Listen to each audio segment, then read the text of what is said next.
ನಮಸ್ತೆ. ಎಲ್ರು ಹೇಗಿದ್ದೀರಾ? ನಾನು ಚೆನ್ನಾಗಿದ್ದೀನಿ, ನೀವು ಕೂಡ ಚೆನ್ನಾಗಿದ್ದೀರಾ ಅಲ್ವಾ? ಇವತ್ತು ಕಾರ ಹಬ್ಬದ ವ್ಲಾಗ್ನ ನಿಮ್ಮ ಜೊತೆ ಶೇರ್ ಮಾಡ್ಕೊಳ್ಳೋಣ ಅಂತ ಅನ್ಕೊತಾ ಇದ್ದೀನಿ.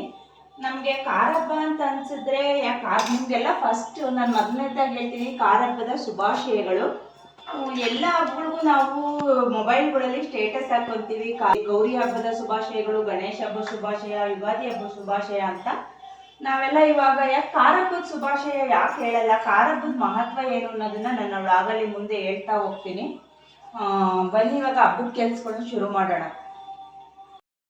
ಇವತ್ತು ಶುಕ್ರವಾರ ಬಂದಿರೋದ್ರಿಂದ ಪೂಜೆ ಧನಲಕ್ಷ್ಮಿ ಪೂಜೆನೂ ಆಗಿದೆ, ಹಾಗೆ ಕಳಸ ಪೂಜೆನೂ ಆಗಿದೆ. ಅಂದರೆ ಶುಕ್ರವಾರ ಬಂದಿರೋದ್ರಿಂದ ಕಳಸನೂ ಕೂಡ ಪೂಜೆ ಮಾಡಿದ್ದೀನಿ. ನನ್ನ ಈ ಉಂಡಿಗಳನ್ನೂ ಕೂಡ ಪ್ರತಿನಿತ್ಯ ಪೂಜೆ ಮಾಡ್ತೀನಿ, ನಾನು ಎಲ್ಲ ವ್ಲಾಗಲ್ಲೂ ನೀವು ನೋಡ್ಬೋದು. ಈ ಉಂಡಿಗಳನ್ನ ನಾನು ಹೊಡೆಯೋದು ಬೇಡವೋ ಅಂತ ಯೋಚನೆ ಮಾಡ್ತಾ ಇದ್ದೀನಿ. ಯಾಕೆ ಅಂತ ಅಂದರೆ ಅದಕ್ಕೇನು ನಾವು ಮಂತ್ಲಿ ಆಗಲಿ ವಾರ ಆಗಲಿ ಅಮೌಂಟನ್ನು ಹಾಕಲ್ಲ. ನಾವು ವರ್ಷಕ್ಕೊಂದ್ಸತಿ ನಮ್ಗೆ ಆದಾಯ ಬರೋದ್ರಿಂದ ನನಗೆ ಯಾವಾಗ ದುಡ್ಡು ಉಳೀತು ಅಂತ ಅನ್ಸುತ್ತೆ ಅವಾಗೆಲ್ಲ ಹಾಕಿದ್ದೀನಿ. ತುಂಬಿದೆಯೋ ಹೇಗೋ ಅನ್ನೋ ಒಂದು ಡೌಟ್ ಇದೆ, ಏನು ಮಾಡೋದು ಅಂತ ಗೊತ್ತಾಗ್ತಾ ಇಲ್ಲ. ಮದುವೆಗಳೆಲ್ಲ ಬಂದಿರೋದ್ರಿಂದ ಹೊಡೆಯೋಣ ಅಂತ ಒಂದು ಕಡೆ ಅಂದ್ಕೊತಾ ಇದ್ದೀನಿ. ನೋಡೋಣ, ಇನ್ನೊಂದು ಸ್ವಲ್ಪ ದಿವಸ ವೆಯ್ಟ್ ಮಾಡಿ ಏನು ಮಾಡ್ತೀನಿ ಅನ್ನೋದನ್ನು ಕೂಡ ನಿಮ್ಮ ಜೊತೆ ಶೇರ್ ಮಾಡ್ತೀನಿ. ಸದ್ಯಕ್ಕೆ ಪೂಜೆ ಎಲ್ಲ ಆಯಿತು, ಈಗ ಹೋಗಿ ನಾನು ಅಡುಗೆ ಕೆಲಸಗಳನ್ನ ಮಾಡಬೇಕು. ಊಟಕ್ಕೆ ನಾನಿವತ್ತು ಕರಿಗಡುಬು ಮಾಡೋಣ ಅಂತ ಅಂದ್ಕೊಂಡಿದ್ದೀನಿ. ಈಗ ಹೋಗಿ ಅಡುಗೆ ಕೆಲಸನ ಶುರು ಮಾಡೋಣ. ಮೊದಲೆಲ್ಲ ಕಾರ ಹಬ್ಬಕ್ಕೆ ಹಲಸಿನಹಣ್ಣು ಇಲ್ಲ ಅಂದರೂ ಕೂಡ ಹುಡುಕಿ ತಂದು ನಾವೆಲ್ಲ ಕುಯ್ದು ಫಲಹಾರ ಮಾಡಿ ದೇವಸ್ಥಾನಗಳಿಗೆ ಎಲ್ಲ ನೈವೇದ್ಯ ಮಾಡ್ತಾ ಇತ್ತು. ಅದೆಲ್ಲ ಕಾರ ಹಬ್ಬ ಅಂತ ಅಂದರೆ ನಾವು ಮನೆಯಲ್ಲಿರ್ತಕ್ಕಂಥ ದನಕರುಗಳನ್ನೆಲ್ಲ ಮೈ ತೊಳೆದು ಅವಕ್ಕೆಲ್ಲ ಸುನಾಮರಿ ಇಂಥ ಕೊಂಬಿಗೆಲ್ಲ ಕಲರ್ ಪೇಪರ್ಗಳನ್ನ ಅಂಟಿಸಿ ಬಲೂನ್ಗಳನ್ನ ಊದಿ ಅವು ಕೊರಳಿಗೆಲ್ಲ ಕಟ್ಟಿ ಅವನ್ನ ಊರು ಸುತ್ತಲೂ ಕರುಗಲ್ಲು ಅಂತ ಇರೋದು ಅಲ್ಲಿಂದ ಸ್ಟಾರ್ಟ್ ಮಾಡಿ ಮತ್ತೆ ಅಲ್ಲಿಗೆ ತಂದು ದನಕರುಗಳನ್ನೆಲ್ಲ ಓಡಿಸ್ತಾ, ಯಾರು ಫಾಸ್ಟಾಗಿ ಓಡಿಸ್ತಾರೆ ಫಸ್ಟ್ ಓಡಿಸ್ತೀವಿ ಅಂತ ಈ ಥರ ಎಲ್ಲ ಓಡಿಸ್ತಿದ್ದು. ಎಲ್ಲ ಹಬ್ಬಗಳಲ್ಲೂ ಒಂದೊಂದು ಅರ್ಥ ಇತ್ತು. ಆದರೆ ಈಗೆಲ್ಲ ಅದೆಲ್ಲ ಮರೆಯಾಗಿದೆ. ಮನೇಲಿ ದನ ಕರುಗಳು ಇಲ್ಲೂ ಇಲ್ಲ, ಮತ್ತು ಆ ರೀತಿ ಎಲ್ಲ ಆಚರಿಸೋದು ತುಂಬ ಕಡಿಮೆ ಆಗಿದೆ. ಬನ್ನಿ ಇವಾಗ ಇದನ್ನು ಫಲಹಾರ ಮಾಡಿ ಸ್ವಲ್ಪ ದೇವಸ್ಥಾನಕ್ಕೆ ಕೊಟ್ಟು ಕಳಿಸ್ಬಿಟ್ಟು ನಾನು ಅಡುಗೆ ಕೆಲಸನ ಶುರು ಮಾಡ್ತೀನಿ. ದೇವಸ್ಥಾನಕ್ಕೆ ನಾನು ಹೋಗ್ತಾ ಇಲ್ಲ, ನನ್ನ ಮಗನೇ ಹೋಗ್ತಾ ಇದ್ದಾನೆ. ಯಾಕೆಂದರೆ ಅಡುಗೆ ಕೆಲಸ ಮಾಡಬೇಕು. ಅದು 12 ಗಂಟೆವರೆಗೂ ಮಾತ್ರ ಅಲ್ಲಿ ನೆಲೆ ಗುಡಿ ಹತ್ರ ಇರೋದು. ಅದಕ್ಕೋಸ್ಕರ ಅವನ ಕೈಲಿ ಹಣ್ಣುಕಾಯಿ ಮತ್ತು ಫಲಹಾರನ ರೆಡಿ ಮಾಡಿ ಕೊಟ್ಟು ಕಳಿಸ್ತಾ ಇದ್ದೀನಿ. ಮುಂದೆ ಹಬ್ಬದ ದಿವಸ ನಾವು ಸಂಜೆ ಹೊತ್ತಾಗ ಹೋಗ್ಬೋದು. ಸಂಜೆ ಇವತ್ತು ಅಮಾವಾಸ್ಯೆ ಇರೋದ್ರಿಂದ ಇಲ್ಲೇ ಊರೊಳಗಡೆ ಒಂದು ದೇವಸ್ಥಾನಕ್ಕೆ ಹೋಗೋಣ ಅಂತ ಇದ್ದೀನಿ. ಇವಾಗ ಇಲ್ಲಿಗೆ ನನ್ನ ಮಗನ್ನೇ ಕಳಿಸ್ತಾ ಇದ್ದೀನಿ. ಎಲ್ಲ ಮೊದಲು ಕಾರ ಹಬ್ಬದಲ್ಲಿ ಊರ ಮುಂದೆ ತೋರಣ ಅಂತ ಕಟ್ಟಾರೆ, ಅದನ್ನು ಕರೆ ಅಂತ ಕರೀತಾರೆ. ಬೇವಿನ ಸೊಪ್ಪು ಮಾವಿನ ಸೊಪ್ಪು ಎಲ್ಲ ಮಿಕ್ಸ್ ಮಾಡಿ ಕಟ್ಟಿ ವರ್ಷದ ಮೊದಲನೇ ಆಷಾಢದಲ್ಲಿ ಅವ್ರ ಮದುವೆ ಆದಮೇಲೆ ಹೊಸ ಗಂಡು ಹೆಣ್ಣಿಗೆ ಯಾರಿಗೆ ಮೊದಲ ಆಷಾಢ ಸಿಗುತ್ತೋ ಅಂದರೆ ಕಾರ ಹಬ್ಬ ಸಿಗುತ್ತೋ ಆ ಹೆಣ್ಣು ಗಂಡು ಹೋಗಿ ಆ ಕರೆಯನ್ನೆಲ್ಲ ಅರಿದು ಈ ಥರ ಬೇವಿನ ಸೊಪ್ಪು ಮತ್ತು ಮಾವಿನ ಸೊಪ್ಪನ್ನ ತಂದು ಮನೆಯಲ್ಲಿ ಇಡೋರು. ಇದಕ್ಕೆ ಯಾವುದೇ ಕಾಯಿಲೆಗಳು ಬರ್ತಿರ್ಲಿಲ್ಲ ಮನೆಗೆ ಅಂತ ಆ ಕರೆನ ತಂದು ಮನೇಲಿ ಇಟ್ಕೊಳ್ಳೋರು. ಆದರೆ ಈಗಲೂ ನಮ್ಮೂರ ಕಡೆ ಎಲ್ಲ ನಡೀತಾ ಇದೆ. ಯಾವ್ಯಾವ ಊರ ಕಡೆಯಲ್ಲೆಲ್ಲ ಪ್ರತೀತಿ ಇದೆ ಅನ್ನೋದು ಸರಿ ಗೊತ್ತಿಲ್ಲ. ಈಗ ನಾನು ಕೂಡ ಬೇವಿನ ಸೊಪ್ಪನ್ನ ಇಲ್ಲೇ ಗಿಡದಲ್ಲೇ ತಂದು ಇಟ್ಟಿದ್ದೀನಿ.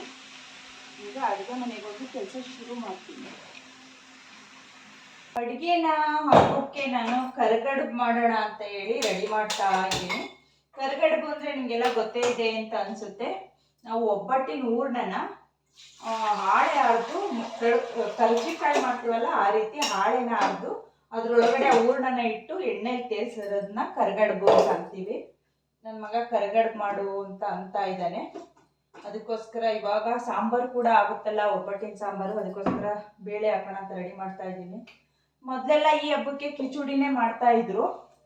ಕಿಚುಡಿ ಯಾಕೆ ಮಾಡ್ತಾ ಇದ್ರು ಅಂದರೆ ಮನೇಲಿ ದನಗಳು ಅಂದರೆ ಎತ್ತುಗಳೆಲ್ಲ ಇರೋವಲ್ಲ, ಪೂಜೆ ಮಾಡಿ ಕಿಚುಡಿನೇ ಶ್ರೇಷ್ಠ ಅವಕ್ಕೆ ಎಡೆ ತೋರೋದಕ್ಕೆ ಅಂತ.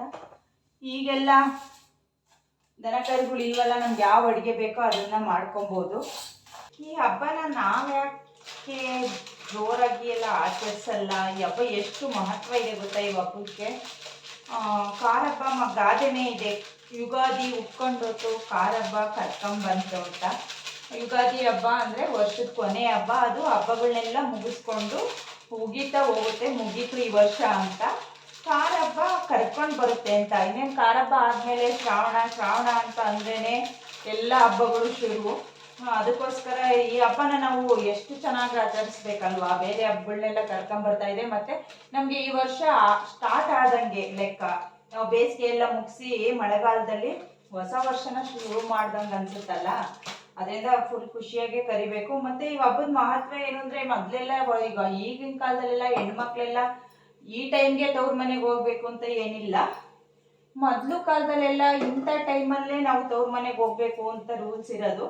ಅದಕ್ಕೋಸ್ಕರ ಅದಕ್ಕೊಂದು ಟೈಮ್ ಅಂತ ಮಾಡಿದ್ರು. ಮದುವೆ ಆದ ಹೆಣ್ಮಕ್ಳು ಯಾವಾಗ ಮದುವೆ ಆದ ತಕ್ಷಣನೇ, ಈಗ ಮೊದಲನೇ ಆಷಾಢ ಬರುತ್ತಲ್ಲ, ಆ ಟೈಮಲ್ಲಿ ತವ್ರ ಮನೆಗೆ ಹೋಗಿ ಆಷಾಢ ಮುಗಿಯೋವರೆಗೂ ತಿಂಗಳೆಲ್ಲ ನಾವು ತವ್ರ ಮನೇಲೇ ಬರಬೇಕು ಅನ್ನೋದೊಂದಿತ್ತು.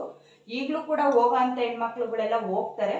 ಮತ್ತೆ ಅಲ್ಲಿ ಹೋದಾಗಲೂ ಕೂಡ ಗಂಡು ಹೋಗ್ಬಾರ್ದು, ಅಂದರೆ ಗಂಡು ವರ ಹೋಗ್ಬಾರ್ದು. ಯಾಕೆಂದರೆ ಅತ್ತೆ ಅಳಿಯ ಒಂದೇ ಬಾಗ್ಲಲ್ಲಿ ತಿರುಗಾಡಂಗಿಲ್ಲ. ಅದರಿಂದ ಹೆಣ್ಣು ಮಾತ್ರ ಒಂದು ತಿಂಗಳು ಹೋಗ್ಬೇಕು ಅಂತ ಎಲ್ಲ ರೂಲ್ಸ್ ಇತ್ತು. ತುಂಬ ಚೆನ್ನಾಗಿತ್ತು ಆಗಿನ ಕಾಲನೇ. ಆದರೆ ಹೀಗೆ ಎಲ್ಲ ಯಾವಾಗ ಬೇಕಾದರೂ ಹೋಗೋದು, ಕಂಪಲ್ಸರಿ ಏನು ಆಷಾಢಕ್ಕೆಲ್ಲ ಹೆಣ್ಮಕ್ಳು ಹೋಗೋದಿಲ್ಲ.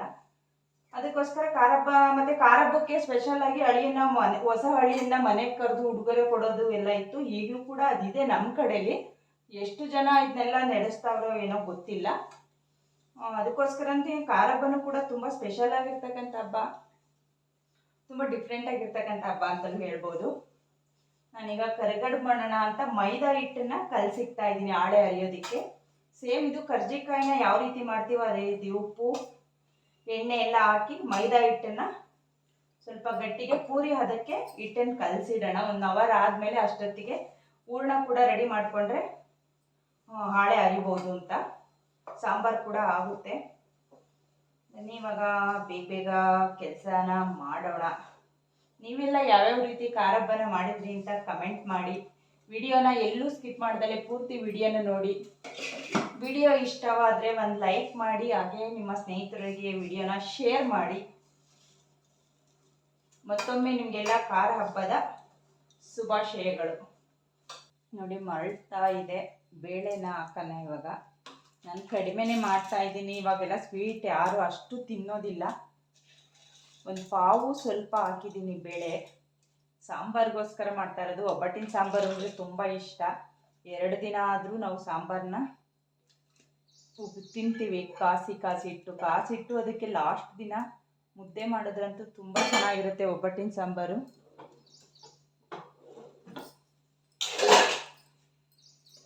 ಇದಕ್ಕೆ ಒಂದು ಕಲ್ಲು ಉಪ್ಪು ಹಾಕಿ ಬೇಯೋವರೆಗೂ ಬಿಡೋಣ.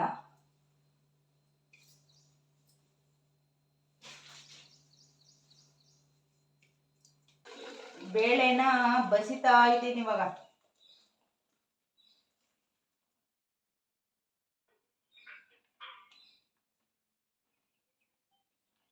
ಚೆನ್ನಾಗಿ ಸಪ್ಪೆ ಹೆಸರೆಲ್ಲ ನೀಟಾಗಿ ಸೋರ್ಕೊಳೋವರೆಗೂ ನಾವು ಬೇಳೆನ ಬಸ್ಕೊಬೇಕು. ಬಸ್ದು ಇಟ್ಬಿಟ್ಟು ಸಾಂಬಾರು ರೆಡಿ ಮಾಡೋಣ, ಆಮೇಲೆ ಹೂರ್ಣ ರೆಡಿ ಮಾಡಿದ್ರೆ ಆಗುತ್ತೆ. ಬೇಳೆಲೆಲ್ಲ ಸಪ್ಪೆ ಹೆಸರೆಲ್ಲ ಸೋರ್ಕೊಂಡಿದೆ. ಈಗ ಬೇಳೆ ಕುದಿಸೋಣ.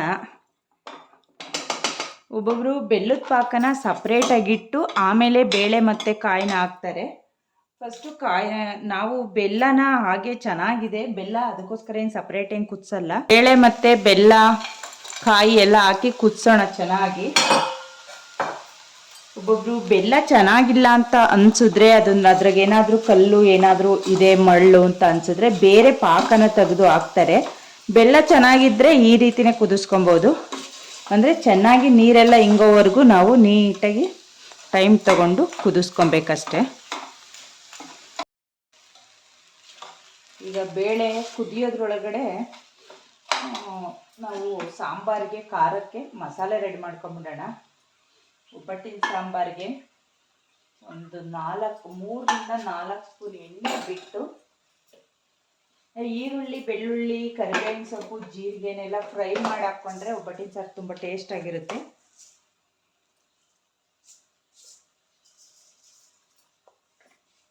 ಈಗ ಅದನ್ನು ಕೂಡ ರೆಡಿ ಮಾಡ್ಕೊಂಬಿಟ್ರೆ ಸಾಂಬಾರು ಕೂಡ ರೆಡಿ ಆಗುತ್ತೆ. ಆಮೇಲೆ ನಾವು ಕರಿಗಡುಬು ಮಾಡೋದಕ್ಕೆ ಹಬ್ಬ ಅಂತಂದರೆ ಬೇಗ ಈ ಥರ ಸ್ಪೆಷಲ್ ಅಡುಗೆಗಳನ್ನ ಮಾಡಿದ್ರೆ ಟೈಮ್ ಹೋಗೋದೇ ಗೊತ್ತಾಗಲ್ಲ. ಊಟದ ಟೈಮ್ ಮೀರಿ ಹೋಗಿರುತ್ತೆ.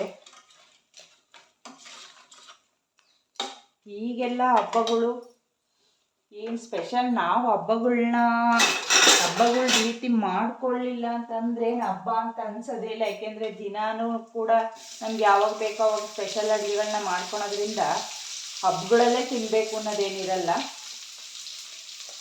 ನಾವು ಹಬ್ಬಗಳನ್ನ ಮಾಡ್ಕೊಬೇಕು. ಹಬ್ಬ ಅಂತ ನಾವು ಸೆಲೆಬ್ರೇಟ್ ಮಾಡಿದ್ರೆ, ಅಂದರೆ ನಾವು ಏನಾದರೂ ಡಿಫ್ರೆಂಟಾಗಿ ಪ್ರತಿನಿತ್ಯ ಇರೋದಕ್ಕಿಂತ ಈ ರೀತಿ ಹಬ್ಬಗಳಲ್ಲಿ ನೀವು ಸೀರೆಗಳಿಟ್ಟು ದೇವಸ್ಥಾನಕ್ಕೆ ಹೋಗಿ ಬಂದು ಈ ರೀತಿ ಏನಾದರೂ ಡಿಫ್ರೆಂಟಾಗಿ ಮಾಡಿದರೆ ಅದು ಹಬ್ಬ ಅಂತ ಅನಿಸುತ್ತೆ ಅಷ್ಟೇ. ಈಗ ನಾವು ಈಗ ಕಾರ ಹಬ್ಬದಲ್ಲಿ ಮೊದಲೆಲ್ಲ ದನಗಳನ್ನ ಎತ್ತುಗಳನ್ನ ಓಡಿಸಿ ಕಾರ ಹಬ್ಬನ ಬಂದು ಅವಕ್ಕೆಲ್ಲ ಆರತಿ ಮಾಡಿ ಮೈ ತೊಳೆದು ಈ ರೀತಿ ಫಂಕ್ಷನ್ ಮಾಡಿದರೆ ನಮ್ಗೆ ಹಬ್ಬ ಅಂತ ಗೊತ್ತಾಗೋದು. ಇವಾಗ ಏನು ಯಾವ ದನಗಳಿಲ್ಲ, ಮಾಡ್ಕೊಂಡು ಊಟ ಮಾಡೋದಷ್ಟೇ ಹಬ್ಬ. ಏನಂತೀರಲ್ವ ಸ್ನೇಹಿತರೆ? ಈಗ ಬೇಳೆ ಚೆನ್ನಾಗಿ ಕುದ್ದಿದೆ. ಇದನ್ನು ಬೇರೆ ಪಾತ್ರೆಗೆ ತಕ್ಕೊಂಡು ಸ್ವಲ್ಪ ಆರಿದ ಮೇಲೆ ರುಬ್ಕೊಳ್ಳೋಣ. ಇದೇ ಪಾತ್ರೆಗೆ ಸಾಂಬಾರ್ಗೆ ಒಗ್ಗರಣೆ ಮಾಡಿದ್ರೆ ಆಗುತ್ತೆ. ಬೇಳೆನ ಬೇರೆ ಪಾತ್ರೆಗೆ ಈಗ ತೆಗೆದಿಟ್ಕೊಂಡು ಸಾಂಬಾರು ಮಸಾಲೆನ ಒಗ್ಗರಣೆಗೆ ಹಾಕೋಣ. ಚೆನ್ನಾಗಿ ಗಟ್ಟಿಯಾಗಿ ನೀರೆಲ್ಲ ಹಿಂಗೋವರೆಗೂ, ಅಂದರೆ ಬೆಲ್ಲ ಪಾಕ ಬಿಟ್ಕೊಳುತ್ತಲ್ಲ, ಬೆಲ್ಲದ ನೀರು ಮತ್ತು ಕಾಯಿ ತುರಿ ಎಲ್ಲದೂ ಕೂಡ ಡ್ರೈ ಆಗೋವರೆಗೂ ನಾವು ಬೇಳೆನ ಕುದಿಸ್ಕೊಬೇಕು. ಚೆನ್ನಾಗಿ ಕುದಿಸ್ಲಿಲ್ಲ ಅಂದರೆ ಒಬ್ಬಟ್ಟಿನ ಹೂರಣ ತುಂಬ ತೆಳ್ಳಗಾಗುತ್ತೆ. ಯಾವುದೇ ಅಡುಗೆನ ಮಾಡಬೇಕಾದ್ರೂ ಕೂಡ ಒಂದು ಹದ ಅಂತ ಇರುತ್ತಲ್ವ, ಹದವಾಗಿ ಮಾಡಿದ್ರೆ ಕೂಡ ಅದು ಚೆನ್ನಾಗೂ ಕೂಡ ಬರೋದು ಮತ್ತು ಟೇಸ್ಟಾಗೂ ಕೂಡ ಆಗೋದು. ಈಗ ಬೇಳೆ ಎಲ್ಲ ಕುದ್ದಿದ್ದಾಗಿದೆ. ಇದನ್ನ ಎತ್ತಿಟ್ಕೊಂಡು ಇದೇ ಪಾತ್ರೆಗೆ ಸಾಂಬಾರ್ಗೆ ಹಾಕೋಣ. ಯಾಕೆಂದರೆ ಇದೇ ಒಬ್ಬೊಬ್ಬರು ಸ್ವೀಟ್ನು ಕೂಡ ಹೂರ್ಣನೂ ಕೂಡ ಒಬ್ಬಟ್ಟಿನ ಸಾಂಬಾರ್ಗೆ ಹಾಕ್ತಾರೆ, ಇಲ್ಲ ಬೇಳೆ ಹಾಕ್ತಾರೆ. ನಾವು ಎರಡನ್ನೂ ಕೂಡ ಹಾಕೋದಿಲ್ಲ. ಈ ರೀತಿ ಇದೇ ಪಾತ್ರೆಯಲ್ಲಿ ಒಗ್ಗರಣೆ ಹಾಕಿದ್ರೆ ಇದರಲ್ಲಿ ಇರ್ತಕ್ಕಂಥ ಸ್ವೀಟು ಎಲ್ಲ ಸಾಂಬಾರಿಗೆ ಸೇರ್ಕೊಳುತ್ತಲ್ಲ, ಅಷ್ಟೇ ಸಾಕಾಗುತ್ತೆ. ನಮಗೆ ಸಾಂಬಾರು ಗಟ್ಟಿಯಾದರೆ ಇಷ್ಟ ಆಗೋದಿಲ್ಲ, ಅದಕ್ಕೋಸ್ಕರ ನಾವು ಬೇಳೆನೂ ಕೂಡ ಹಾಕೋಲ್ಲ. ಈಗ ಒಗ್ಗರಣೆ ಮಾಡೋಣ ಬನ್ನಿ.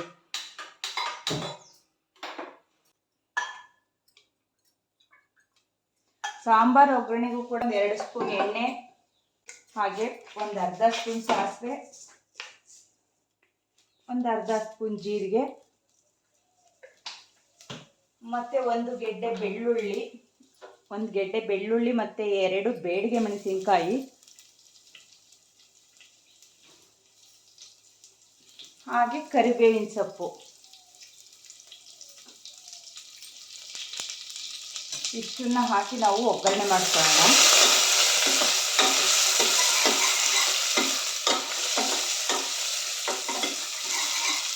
ಚೆನ್ನಾಗಿ ಒಗ್ಗರಣೆ ಎಲ್ಲ ಮಾಗಿದೆ ಅಂತ ಅನಿಸಿದ ಮೇಲೆ ಈ ರುಬ್ಬಿಟ್ಕೊಂಡಿರ್ತಕ್ಕಂಥ ಮಸಾಲೆನ ಹಾಕಿ ಕುದಿಸೋಣ. ಫಸ್ಟು ಖಾರನ ಕುದಿಸಿ ನಾವು ಖಾರಕ್ಕೆ ಸ್ವಲ್ಪ ಉಪ್ಪು ಹುಳಿ ಎಲ್ಲ ಈಗ ಖಾರಕ್ಕೆ ಬಿಟ್ಟು ಆಮೇಲೆ ನಾವು ಬಸ್ತಿರ್ತಕ್ಕಂಥ ಸಪ್ಪೆ ನೀರನ್ನು ಬಿಡಬೇಕು. ಸಪ್ಪೆ ಹೆಸರನ್ನು ಹಾಕಿ ಸಾಂಬಾರು ಮಾಡಿಸಿದ್ರೆ ಒಬ್ಬಟ್ಟಿನ ಸಾರು ತುಂಬ ಟೇಸ್ಟಾಗುತ್ತೆ. ಒಬ್ಬೊಬ್ಬರು ಸಪ್ಪೆ ಹೆಸರು ಮತ್ತು ಖಾರನ ಮಿಕ್ಸ್ ಮಾಡಿ ಒಂದೇ ಸರಿ ಒಗ್ಗರಣೆ ಮಾಡ್ತಾರೆ. ಆ ರೀತಿ ಮಾಡಬಾರ್ದು. ನಾವು ಈ ರೀತಿ ಖಾರನ ಕುದಿಸಿ ಇದಕ್ಕೆ ಉಪ್ಪು ಹುಳಿನ ಹಾಕಿ ಕುದಿಸಿದ್ರೆ ಸಾಂಬಾರು ಟೇಸ್ಟೇ ಬೇರೆ ಆಗುತ್ತೆ. ನೀವೊಂದ್ಸರಿ ಈ ರೀತಿ ಮಾಡಿ ಟ್ರೈ ಮಾಡಿ. ಇವಾಗ ಹುಳಿ ಮತ್ತು ಉಪ್ಪನ್ನು ಹಾಕೋಣ. ಖಾರ ಕುದಿಸೋದ್ರೊಳಗೆ ಹುಳಿನ ಹಾಕಿ ರುಬ್ಬೋದು. ಆದರೆ ಹುಣಸೆಹಣ್ಣನ್ನು ಕೂಡ ನಾವು ಮಸಾಲೆಗೆ, ಅಂದರೆ ಖಾರ ರುಬ್ಬೇಕಾದ್ರೆ ಹಾಕಿದ್ರೆ ಸಾಂಬಾರು ಗಟ್ಟಿ ಬರುತ್ತೆ ಅಂತ ನಾವು ಹುಳಿನೂ ಕೂಡ ಬರೀ ಹುಳಿನೇ ನೆನೆಸಿಟ್ಟು ಈ ರೀತಿ ಖಾರ ಕುದಿಬೇಕಾದ್ರೆ ಸೇರಿಸ್ತೀವಿ. ಖಾರ ಕುದೀತಾ ಇದ್ದು ಸಪ್ಪೆ ಹೆಸರು ಸೇರಿಸಿದ್ರೆ ಸಾಂಬಾರು ಕೂಡ ರೆಡಿ ಆಗುತ್ತೆ. ಆಮೇಲೆ ಬೇಳೆ ರುಬ್ಬಿಟ್ಕೊಂಡು ಕರಿಗಡುಬನ್ನ ರೆಡಿ ಮಾಡಿದ್ರೆ ಹಬ್ಬದ ಅಡುಗೆನೂ ಕೂಡ ಆಯಿತು. ಖಾರ ಹಬ್ಬನೂ ಕೂಡ ದೇವರಿಗೆ ನೈವೇದ್ಯ ಮಾಡಿದರೆ ಖಾರ ಹಬ್ಬನೂ ಕೂಡ ಮುಗಿಯುತ್ತೆ.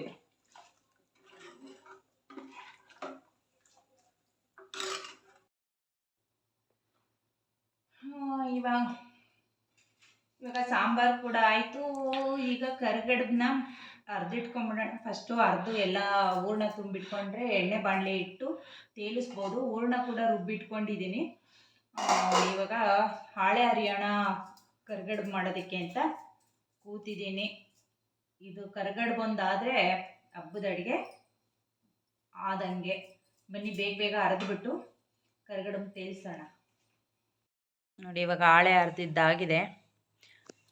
ಕರ್ಜಿಕಾಯಿ ಮಾಡೋದ್ರಲ್ಲಿ ಈ ರೀತಿ ಹಾಳೆ ಹಾಕಿ ಈ ಹೂರಣನ ತಗೊಂಡು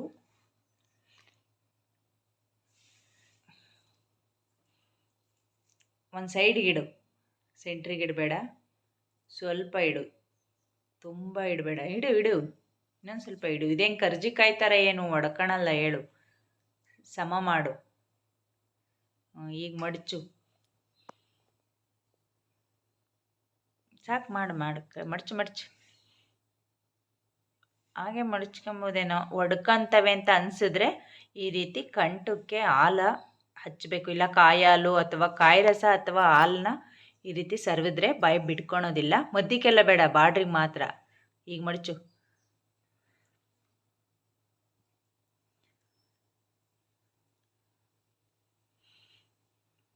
ಈಗ ಕರಿಗಡುಬು ಫೈನಲಿ ರೆಡಿಯಾಗಿದೆ. ಇನ್ನು ಇದನ್ನು ಎಣ್ಣೆಗೆ ಹಾಕಿ ತೇಲ್ಸಿದ್ರೆ ತಿನ್ನೋ ರೀತಿ ಆಗುತ್ತೆ. ತೆಗಿ, ಸಾಕು. ನನ್ನ ಮಗ ಮಡಿಸ್ತಾ ಇದ್ದಾನೆ, ಅದ್ಯಾವ ಬರ್ತಾ ಇಲ್ಲ. ಬಂತು ಬಂತು ಬಂತು. ಒಂದು ಸೈಡ್ ಹಂಗೆ ಆ ರೀತಿ ಹಿಂಗೆ ಓರ್ಲ್ ಮಾಡ್ಕೊಂಡು ತೆಗಿಬೇಕು. ಡೈರೆಕ್ಟಾಗಿ ತೆಗೆದ್ರೆ ಬರುತ್ತಾ? ಎರಡು ಕಡೆಗೂ ಓಪನ್ ಆಗುತ್ತೆ. ಬಂತಾ? ಹಾಂ, ತೋರಿಸು ಹೆಂಗೆ ಬಂತು. ತೋರಿಸಿ ಹಿಂಗೆ ಕೈಲಿ ಹಿಡ್ದು ನೋಡಿ, ಹಿಂಗೆ ಹಿಡ್ಕೊಂಡು ಕಡ್ಬ, ಹಿಂಗೆ ಅಂಗೈ ಮೇಲೆ ಮಲಗಿಸು, ಹಂಗೆ ಜಣ ಆ ರೀತಿ ನೋಡಿ. ನೀಟಾಗಿ ಬಂದೈತೆ. ಈಗ ಇನ್ನು ಉಳಿದಿರ್ತಕ್ಕಂಥ ಎಲ್ಲವನ್ನೂ ಇದೇ ರೀತಿ ರೆಡಿ ಮಾಡ್ಕೊಳ್ಳೋಣ. ಫೈನಲಿ ಇಷ್ಟು ಕರಿಗಡುಬಿಗೆ ಹೂರಣನ ತುಂಬ ರೆಡಿ ಮಾಡಿದ್ದೀವಿ. ಅಷ್ಟರಲ್ಲಿ ಇನ್ನು ಉಳಿದಿರ್ತಕ್ಕಂಥ ಕಡುಬುಗಳನ್ನ ರೆಡಿ ಮಾಡ್ಕೊಳೋದ್ರೊಳಗೆ ಎಣ್ಣೆನ ಕಾಯೋಕೆ ಇಡೋಣ. ಎಣ್ಣೆ ಕಾದ್ಮೇಲೆ ಎಲ್ಲವನ್ನೂ ಸೇರಿಸಿ ಒಟ್ಟಿಗೆ ಕರಿಗಡುಬನ್ನ ತೇಲ್ಸಿದ್ರೆ ಕರಿಗಡುಬು ರೆಡಿ ಆಗುತ್ತೆ. ಬನ್ನಿ ಇವಾಗ ಎಣ್ಣೆ ಕಾಯೋದ್ರೊಳಗೆ ಅವನ್ನು ಕೂಡ ಹರ್ಕೊಂಡು ರೆಡಿ ಮಾಡ್ಕೊಳ್ಳೋಣ.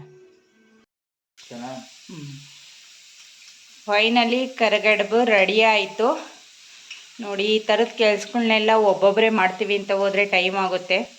ನನ್ನ ಮಗ ಇದನ್ನೆಲ್ಲ ಮಡ್ಚೋದಕ್ಕೂ ಕೂಡ ಸಹಾಯ ಮಾಡ್ದ. ಇದನ್ನು ಕೂಡ ಅವನೇ ಕರಿತಾ ಇದ್ದಾನೆ. ಹೆಣ್ಮಕ್ಳಿದ್ದರೆ ಚೆಂದ ಈ ಥರ ಕೆಲಸ ಮಾಡ್ಸೋಕ್ಕೆ. ಹಾಕು, ನಿಧಾನ, ಏನೂ ಆಗಲ್ಲ. ಇನ್ನು ಜಾಗ ಗ್ಯಾಪ್ ಇರೋದಲ್ಲೇ ಹಾಕು, ಏನೂ ಆಗಲ್ಲ. ನಿಧಾನಕ್ಕೆ ಹಾಕು, ಏನೂ ಆಗಲ್ಲ. ಇನ್ನೂ ಹಾಕ್ಬೋದು, ಹಾಕಮ್ಮ, ಜಾಗ ಐತೆ. ಬೇಗ ಹಾಕ್ಬೇಕಂದ್ರೆ ಬೆಲ್ಲ ಒಂದು ಬೇಯುತ್ತೆ, ಒಂದು ಬೇಯೋದು ಗೊತ್ತಾಗಲ್ಲ. ಇನ್ನೂ ಮಸ್ತಿಗಿತ್ತು ನೋಡಿ. ನೀಟಾಗಿ ದಬ್ಬಾಕು. ಉರಿ ಕಡಿಮೆ ಮಾಡಿ, ಈಗ ಕಡಿಮೆ ಮಾಡಿ. ಕರಿಗಡುಬು ಕೂಡ ಎಲ್ಲವೂ ಕೂಡ ಅರ್ದು ಕೂಡ ಬೇಯಿಸಿ ಕೂಡ ರೆಡಿಯಾಗಿತ್ತು. ದೇವ್ರಿಗೆ ನೈವೇದ್ಯನೂ ಕೂಡ ಆಯಿತು. ಖಾರ ಹಬ್ಬನೂ ಕೂಡ ಮುಗಿತಾ ಬಂತು. ಸ್ನೇಹಿತರೆ, ನಮ್ಮ ಬ್ಲಾಗ್ ಏನು ಅನ್ನಿಸ್ತು ಕಮೆಂಟ್ ಮಾಡಿ. ಹಾಗೆ ಇನ್ನೊಂದು ಸ್ವಲ್ಪ ಕೆಲಸ ಇದೆ. ಏನು ಕೆಲಸ ಅಂದರೆ, ನಾನು ಬಟ್ಟೆ ಹೊಲಿಯೋ ಮಿಷಿನ್ ತರಿಸ್ಕೊಂಡಿದ್ದೀನಿ. ಅದು ಹೊಸದೇನಲ್ಲ, ಸೆಕೆಂಡ್ ಹ್ಯಾಂಡ್ ತರಿಸ್ಕೊಂಡಿದ್ದೀನಿ. ಆದರೂ ಸೆಕೆಂಡ್ ಹ್ಯಾಂಡ್ ಆಗಲಿ ಹೊಸದಾಗಲಿ ಮನೆಗೆ ಯಾವುದಾದ್ರೂ ಒಂದು ಮಿಷಿನರಿ ಬಂದಾಗ ಪೂಜೆ ಮಾಡೋದು ನಮ್ಮ ಕಡೆ ವಾಡಿಕೆ. ಹಳ್ಳಿಗಳ ಕಡೆ ಎಲ್ಲರೂ ಕೂಡ ಏನಾದರೂ ಒಂದು ಹೊಸದಾಗಿ ವಸ್ತು ತಂದಾಗ ಅದನ್ನು ಪೂಜೆ ಮಾಡ್ತಾರೆ. ಹಬ್ಬ ಆಗಿರೋದ್ರಿಂದ ನೈವೇದ್ಯ ಮಾಡಿ ಮಿಷಿನ್ನು ಕೂಡ ಪೂಜೆ ಮಾಡಿಬಿಡೋಣ ಅಂತ ಅಂದ್ಕೊಂಡಿದ್ದೀನಿ. ನಾನೇನು ಬಟ್ಟೆ ಹೊಲಿಯೋದಿಲ್ಲ, ಆದರೆ ಹೊಸ್ದಾಗಿ ತಂದಿರ್ತಕ್ಕಂಥ ಡ್ರೆಸ್ಗಳನ್ನೆಲ್ಲ ಸ್ಟಿಚ್ ಹಾಕಿಸ್ಕೊಬೋದು. ಯಾವುದಾದ್ರೂ ಹೊಲಿಗೆ ಬಿಟ್ಕೊಂಡ್ರೆ, ಆಮೇಲೆ ಟೈಟ್ ಆದರೆ, ಲೂಸ್ ಆದರೆ ಈ ರೀತಿ ಹೊಲಿಗೆ ಹಾಕ್ಕೊಬೋದು ಅಂತ ತರಿಸ್ಕೊಂಡಿದ್ದೀನಿ ಅಷ್ಟೇ. ಇದನ್ನೆಲ್ಲ ಎತ್ತಿಟ್ಬಿಟ್ಟು ಇವಾಗ ಮಿಷಿನ್ ಪೂಜೆ ಮಾಡೋಕೆ ಹೋಗೋಣ, ಬನ್ನಿ.